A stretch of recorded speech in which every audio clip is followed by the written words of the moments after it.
More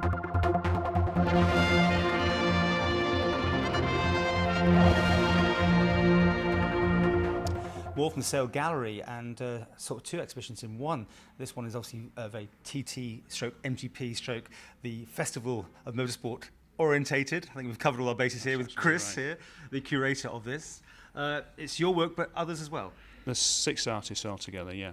We've got Terence Ross with the sculptures and backlit work, which is quite stunning. It's first time in the Isle of Man. We've also got Glenn English, who's a classic world champion, British classic champion, and he's a model maker which made these exquisite models. We've also got Mick Oldfield, who was an Englishman who left England in 1980 to live in America and produce these precision illustrations. I've got my artwork here, and Rachel Clegg, the brilliant creative who's put the stories and pictures together with a milestones calendar.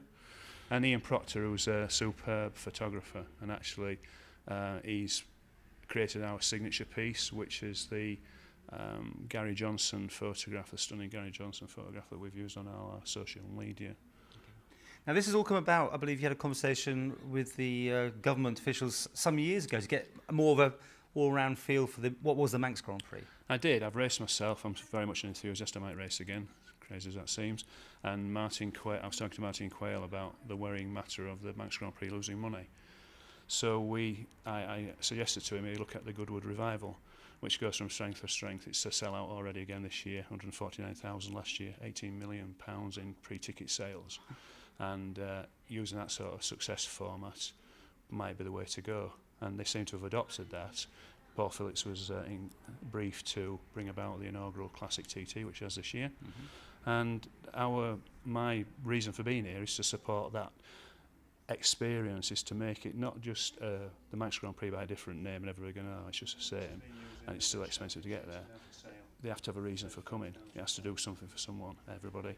And putting events together like this, making collectibles available like this that are only really seen in the Isle of Man during the Classic TT, or perhaps even the TT, are a reason for coming to the island, an extra reason for coming to the island besides the racing. And if we can create an overall experience like Goodwood, where there's so much to see you can't see it in the period of time they're here, that will be a success story.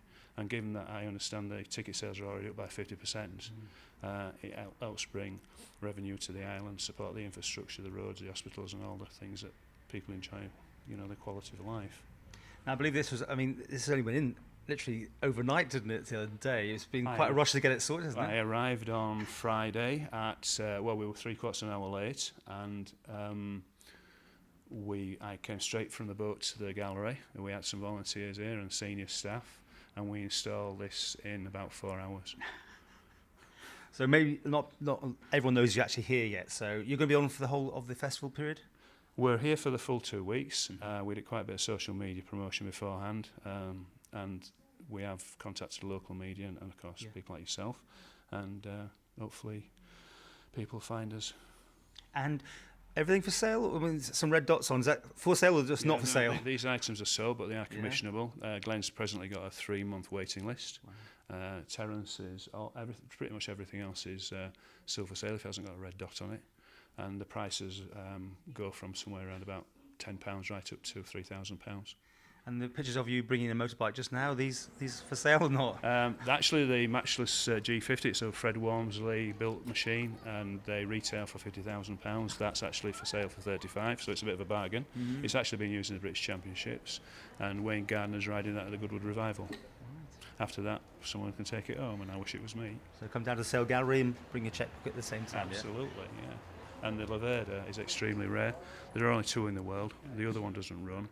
That's been paraded in a parade, and presently that's insured for an awful lot of money. It's a V6. It's a factory bike. It's always been in factory possession, and it's totally unique. It's extremely rare. It sounds like a Honda 6 when it starts up. Right, but not signing up at the moment then. It will be out for the parade, but we aren't going to start it up until we blow the walls down.